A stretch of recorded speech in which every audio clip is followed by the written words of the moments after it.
So here are the top coins that you need to keep on your radar for April.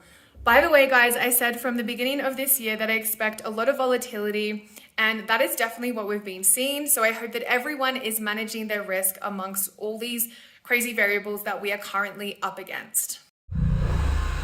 This video was presented by PEAKDEFI, the DeFi ecosystem to grow your wealth.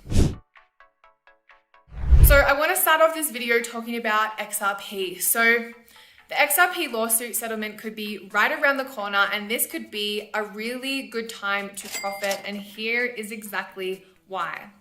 So things seem to be looking to the upside as XRP is proving to be sufficiently decentralized. And a positive outcome from this settlement is getting closer and closer, and it's really going to solidify this sufficient decentralization, which is what's really needed. So Natalia Zakharova from FX Open, the leading retail institutional FX broker, stated, "Whilst it's not yet conclusive, there is definitely a sway of opinion towards the litigation against Ripple to be settled in its favor, and many leading academics from major universities have already publicly stated opinions that the lawsuit is baseless, and that Ripple will either win or it will be settled in Ripple's favor outside of the courtroom." So as for the price of XRP, Mrs. Zakharova stated, "There is definitely a possibility of its value accelerating dramatically as Ripple kept building its scope and network across the globe, thus making XRP at the center of a larger economy. The digital asset not only reduces transaction fees, but it also placed a default digital settlement currency which can act as a mediator between all other digital transactions." So there's also the fact that a positive win with this settlement isn't just a win for XRP, but I believe it will be a huge win for cryptocurrency in general, and I'm excited to see how the market reacts when we do finally get a conclusion with this settlement. So additionally, we have some major news as one of the biggest banks in Australia, it's in the top 4, is on the verge of becoming one of the first banks to utilize the Ripple network, and it's Commonwealth Bank, and it's actually a bank that I bank with. And I'm really proud of Australia for taking the first step. So the Commonwealth Bank of Australia is on the verge of becoming one of the first banking institutions in the world to use the Ripple network. The plan to adopt Ripple network for payment settlements between its subsidiaries was announced by David Whiting, the Chief Information Officer of the Commonwealth Bank of Australia. And they also say that the strategic partnership with Ripple network will open a new set of opportunities for the Commonwealth Bank. It can potentially cut down its costs of operations by a good margin, provide faster, more economical banking services to its customers.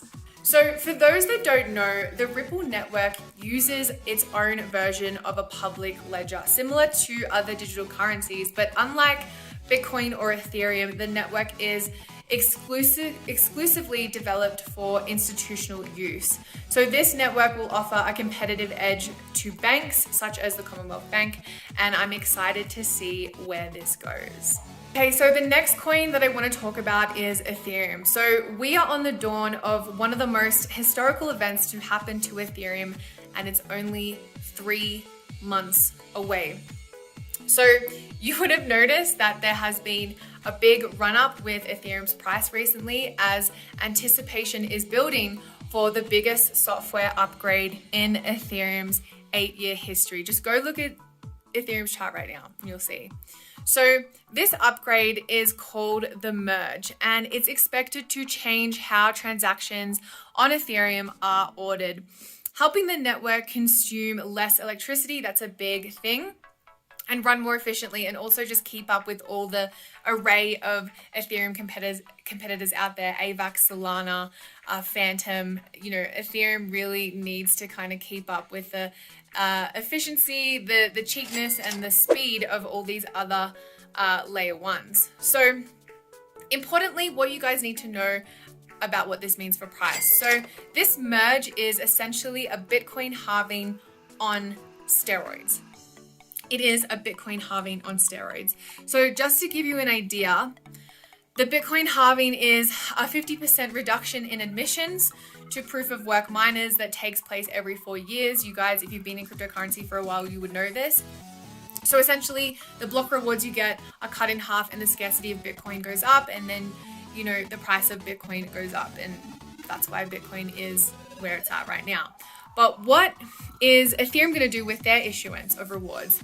So in June of 2022, this year, ETH emissions issuance will be reduced by 90%. So this 90% is equivalent of 3 Bitcoin halvings. So this merge changes the structure from miners to validators, enables future upgrades to the protocol, and becomes a yield generating asset. So really big. This is a really big step for Ethereum. And this article states, so the network transition event from proof of work to proof of stake will dock the beacon chain with the Ethereum mainnet. The merge could come as soon as this June.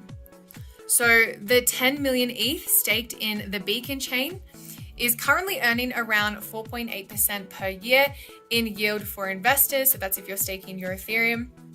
After the merge though, that yield could grow to as high as 15%, and the network operational costs will be reduced to a fraction of its proof of work predecessor. This is reported by Bankless. So overall, I am extremely bullish for Ethereum, especially if you look at how whales are playing around with Ethereum right now. Like, a lot of whales are buying up Ethereum. So hyper bullish on Ethereum. Okay, so the last coin I want to talk about is Avalanche. Why? So Avalanche stands to gain from 3 developments announced this week. So firstly, the Coinbase cloud integration, secondly, UST trading, and lastly, the launch of its own wallet application called Core, which will add Bitcoin bridging functionality. Now, this is hella significant. So what does this mean? Well, essentially, they're building interoperability between Avalanche and Bitcoin. And from an investor perspective, Bitcoin is one of the most securest crypto assets on the market. The longer an asset has been trending upwards, the more likely it is to continue trending upwards. Plus, it's been around the longest. So bringing something like Bitcoin into your ecosystem is bringing a hell of a lot of value into your ecosystem. And I think a lot of other projects are going to copy AVAX. They're going to copy this kind of interoperability for Bitcoin. By the way, the Avalanche bridge has become the most popular Ethereum connected bridge with over 6 billion in total value locked. So bridging functionality for Bitcoin is going to bring so much more value into this network. So really exciting.